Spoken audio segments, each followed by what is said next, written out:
Hi, how you doing? And welcome back to another video on the channel. So it's the wildcard video for Game Week 24, and with it being a really popular time to wildcard, I'm hoping this team will give you some good ideas.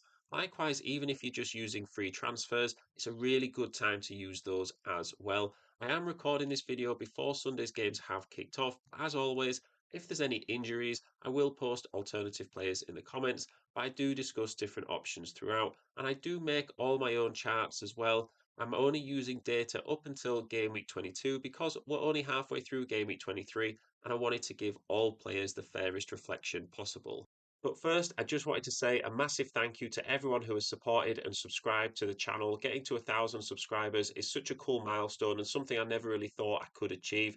I still remember getting my first subscriber and being amazed that someone actually wanted to listen to what I had to say. So every subscriber since then has meant just as much. And I just enjoy chatting about FPL and hopefully helping you guys to improve your team. So I'm going to continue to try and grow the channel moving forward. And just a special mention to my dad and my partner, who are the only two people who actually know that I do YouTube FPL. And I know my dad has watched every video I've ever put out and offered really great advice on how to improve them as well. So let's get into the team, and we're going to start in goal with David Raya. Of course, he's going to be our Arsenal pick in goal, and I just think he's someone that is not only the cheapest way into the Arsenal defence, but also someone who is so reliable. Let's say Arsenal do get a double in 26, he's going to be the one player that you can pretty much guarantee is going to play both games. He is the most expensive goalkeeper, but I do believe you get what you pay for, and any cheaper goalkeeper is just going to leave you with just fewer clean sheets than what you want, and you might be saving a bit of money. I do think the variance in goalkeepers is just so small for quality. I think he's just the obvious pick for me. When we take a look at the chart, and we're going to look at full season's worth of data here because we're at that time of the season where we want consistency with our wild card. We want the players that we're getting in to be reliable and someone that we don't need to worry about later down the line. And that is definitely the case with the goalkeepers. The last thing you want is to be using a free transfer on a goalkeeper. The chart we're looking at is clean sheets versus expected goals conceded. So not only which defenses are keeping the most clean sheets, but who have the data to back it up as well and just aren't conceding silly goals, which is costing FPL points. Now here we can see David Raya at the top left side of the screen, and whilst he doesn't make a load of saves, we can see that he is head and shoulders above everybody else for the data on the table. Now, if you were looking elsewhere than a David Raya, you could go for a Sanchez or a Pickford. I think Pickford would be my next best pick in terms of the quality of goalkeeper you're getting in and the defence that he plays for. I think if you're going to spend the money on Pickford, you might as well go all out and go for Raya for like 0.4 million more expensive.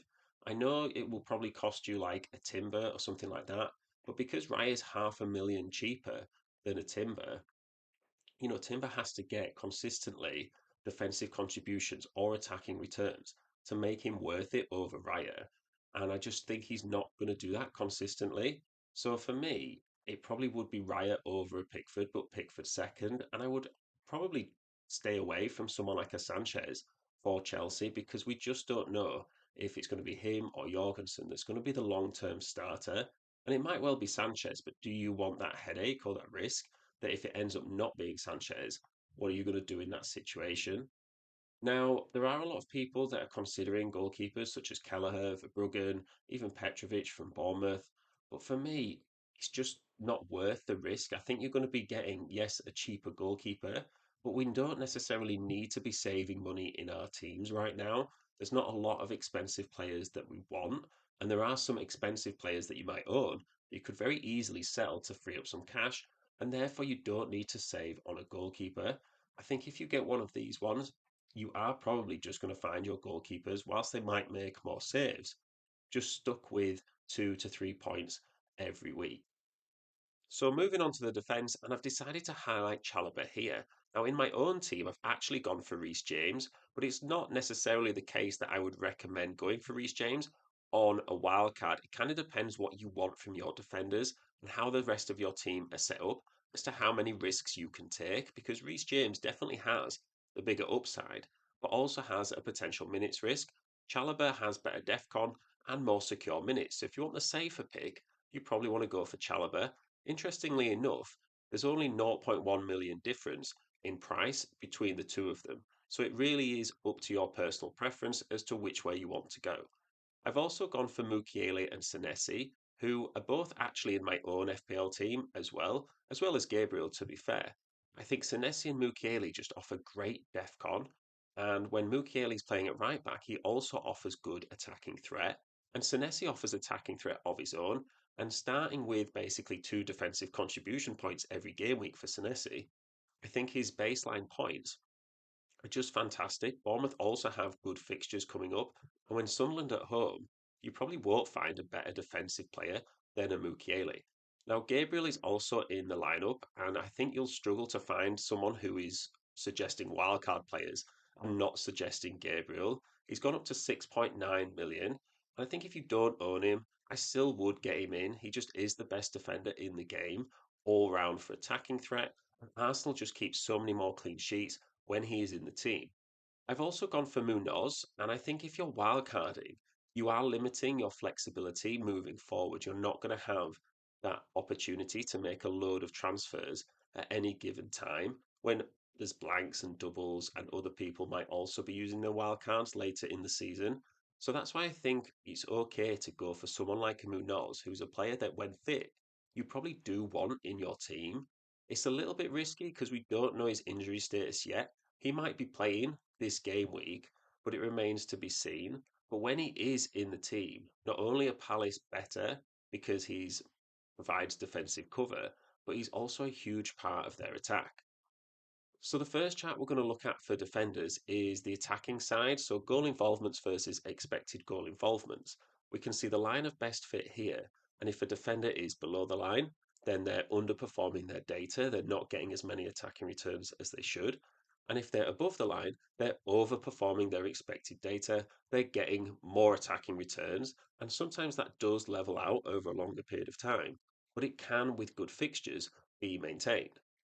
So the five defenders in our team currently ranked here, and Munoz, considering he's missed quite a lot of the season through injury, is still ranking great for attacking threat, and so is Senesi, to be fair.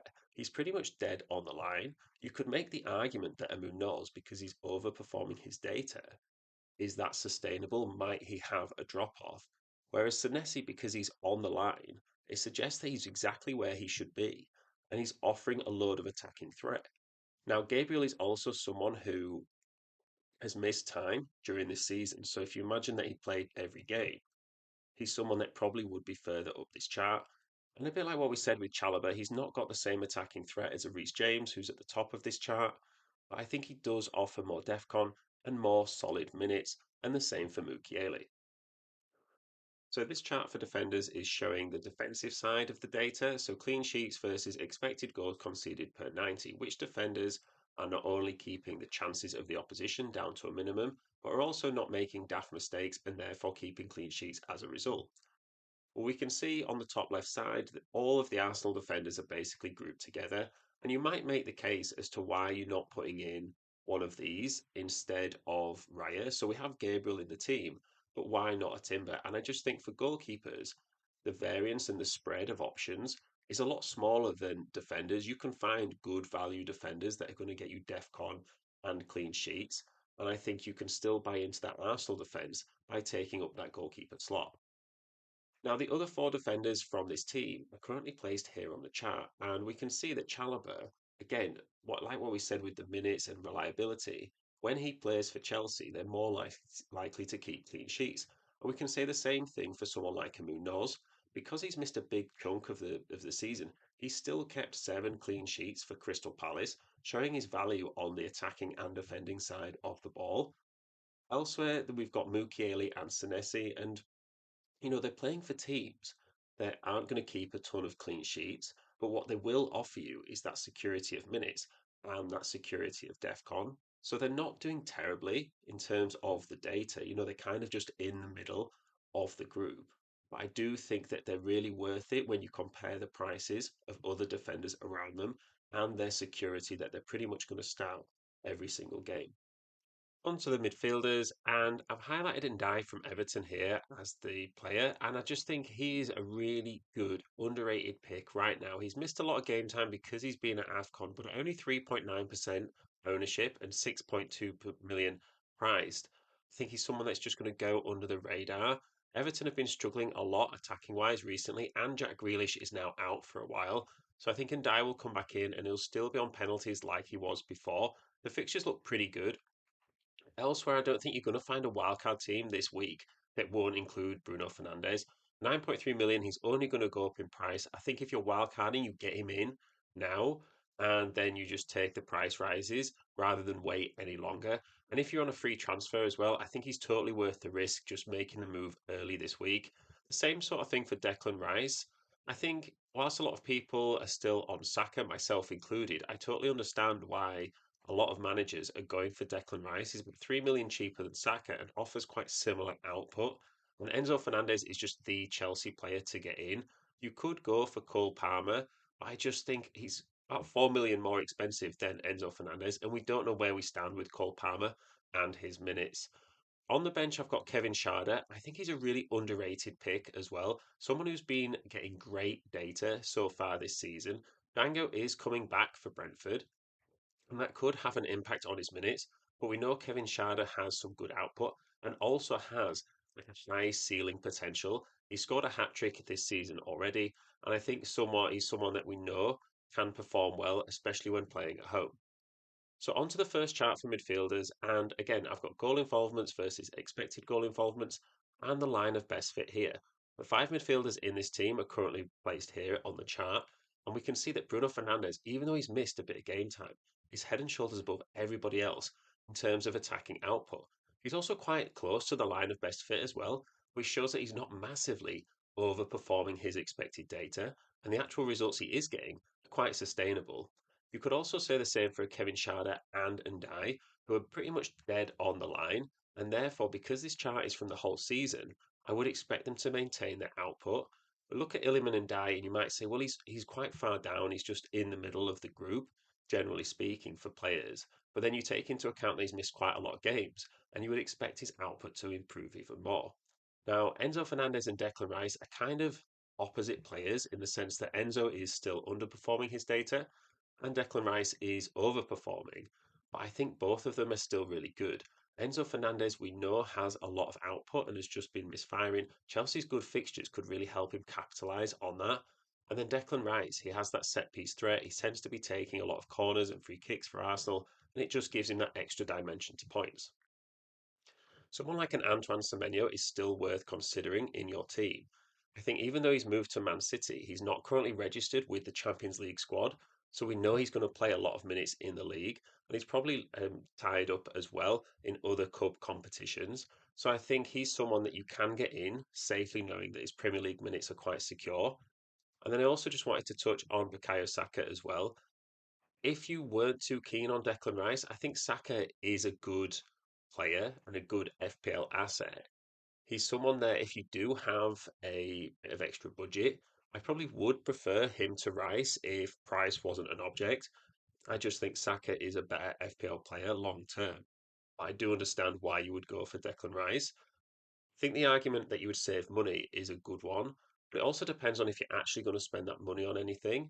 You could just get Saka in and then, reduce him down to Rice if you needed the cash. So onto the second chart here, and we can see that from a minutes per point view, who is doing the best. Now, minutes per point is basically how many minutes does a player need to be on the pitch in order to get a point in FPL. So who is the most efficient point scoring midfielders based on time value? Well, really, what we're looking for are players in this space. And this tells me that not only do they have good total points, but they're quite efficient with when they get their points. And I'm not too fussed if someone has a lower total point score, but is still in this space because maybe they've just had reduced minutes over the season. Someone like an Ndai that's missed games, or a Dango that's in there that have been at AFCON, they're going to have a lower total point score, but you have to take into account that they've just not been on the pitch longer than some of the other players, and therefore have had less opportunities to score points. But by having a low minutes per point score, shows that with increased role or more minutes, they should be getting more total points. So Bruno Fernandes and Declan Rice are in this wildcard team, and they both are basically the best midfielders. not only for total points, but how efficient they are. If you've got a player that has a high total number of points and is getting them really efficiently, then that's great. That's exactly the combination that you want. Elsewhere, the other midfielders are currently ranked here. So we touched on Illiman and Dye a second ago. He is someone that, because he's missed games, he has a low total point score, but his minutes per points are really good still. So that tells me with an increased role, he's going to be getting more 90 minutes in the Everton attack. I don't see why he can't keep that efficiency up. Enzo Fernandez has a good point score and he still places within this space. It could be a little bit better, but as we see, he's underperforming his data. So if he gets to where he's supposed to be in terms of output, he'll also be a great pickup. Now, Kevin Schade is someone that, whilst we see he's quite good for attacking output, he's not necessarily the most efficient player. He'll probably get points in bunches. So he plays a lot of minutes, might score a lot in one game, and then underperform in a few games afterwards. That's where someone like Adango could come in. So he's got a lower points total, like we say, because he's been at AFCON. But if you believe that he's going to come back and have an increased role and get a lot more minutes, he's actually a more efficient player than Kevin Schade. Obviously, on a smaller sort of basis, as in he's got a smaller sample size of Premier League minutes this season. But he is also a lot cheaper than Kevin Schade as well. So if you did want a sort of differential, cheaper midfielder, and you weren't too keen on Kevin Schade, maybe you didn't like to invest that much money, I do think Dango is a great pickup. We're going to finish on the forwards, and I've decided to go pretty big in terms of Haaland. He's someone that I do think is worth the money still, even though he's been underperforming recently. Elsewhere on the front line, we are going pretty cheap. This lineup will be a 4-5-1 or 5-4-1 most weeks. You're not necessarily going to play Mane or Krupi, although both have been getting really good minutes for their teams. I understand if you want to maybe wait until the end of the January transfer window to see if any of those teams kind of replace these players or get in extra attackers that might affect the two strikers' impact that we've got in here. I think in terms of value for money, they are awesome.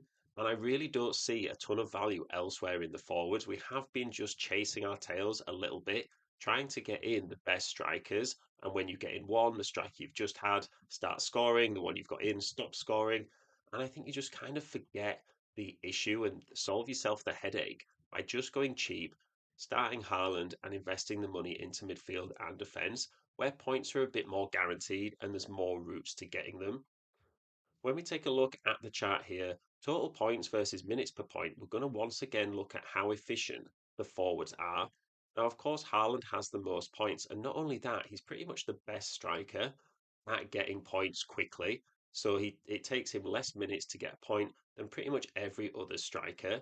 Another option could be Thiago from Brentford. He essentially is the next best striker that you would maybe want to keep in and not have to worry about transferring out again. The issue is that Brentford's fixtures in the near future are looking pretty rough, and I think maybe although he's good at home, don't see too many points for him moving forward. That's why I've gone for these two forwards here in Krupi Jr. and Mane. It's a really small sample size because they haven't played a ton of time in the Premier League, and sometimes with an increased role, it doesn't just necessarily mean an increased points. When they have to do it over a longer period of time, that sort of intense point scoring period just kind of dilutes a little bit and they're not as effective in an increased role. But I think because they're the cheapest forwards available, that it's worth the risk. If it doesn't work out, you can easily just transfer one into someone like a Thiago, given that this team overall is pretty cheap. So speaking of value, it is only 98.2 million. Now I do try and get these teams to within 100 million so everyone can afford them. And I would like to think that everyone in FPL can still afford a team at this price. I think it's great value for money. And not only that, but if you have a bigger transfer budget, maybe, even over 100 mil to spend, you can upgrade some of these players. You could upgrade a Mane to maybe a Thiago, even with the budget you've got left, or you could also upgrade someone in the midfield or defence to someone that's a bit more secure or plays for a bit more of an impactful team. Shout out to Fantasy Football Hub. This team rated is 93%. I think that's really good considering how cheap it is. You can always just throw more money into a team and get a higher rating. But I wanted to try and get the balance between a cheap team that everyone can afford and an impactful team in FPL. So the strengths for me is that it's easy to transfer out some of these players. You've got a lot of budget to play with still, and therefore it means there's a lot of options. If you didn't like someone in this team, it should be fairly straightforward to just have a play about with, have a tinker with the team and transfers some of the players out and just have a bit of trial and error to settle on a team that you do like or another player that you would prefer. But I think this team does give a solid basis. And because they're all fairly reliable players for minutes, I think they're all going to continue starting for their teams. It should save future transfers that you can build up some transfer bank and use it in doubles and blanks later on and just help you with that flexibility. The weaknesses for me is that obviously, if you use your wildcard now, you don't have a wildcard for future doubles and blanks. And likewise, if there's a popular week to wildcard in the future, you're not going to be able to wildcard. So you have to try and think about what plan B is if this wildcard doesn't work out, regardless of which players you go for. And therefore, it also does attack the certain future swings as well, which is essentially why I've avoided triple Chelsea here. I've also not gone for triple Bournemouth, even though they've got good fixtures, because when those Chelsea and Bournemouth fixtures run out and they've got trickier fixtures, you don't want to have to transfer out three players from each of those teams. That's not going to be something that's easy to do. You're going to be stuck with those players for the near future. And therefore, I think having a fewer players from those teams will just help you with those transfer moves when the time comes. So that's the team. Let me know what you think. Let me know if there's any players that you would swap out or any players that you think I've missed. And are you wildcarding this week? And if so, what rank are you? Why are you wildcard? It's always great to hear from players and managers in the comments. So let me know what you think, and please do consider subscribing, liking the video. Thanks again for all the support. I really do appreciate it, and I will see you in the next one.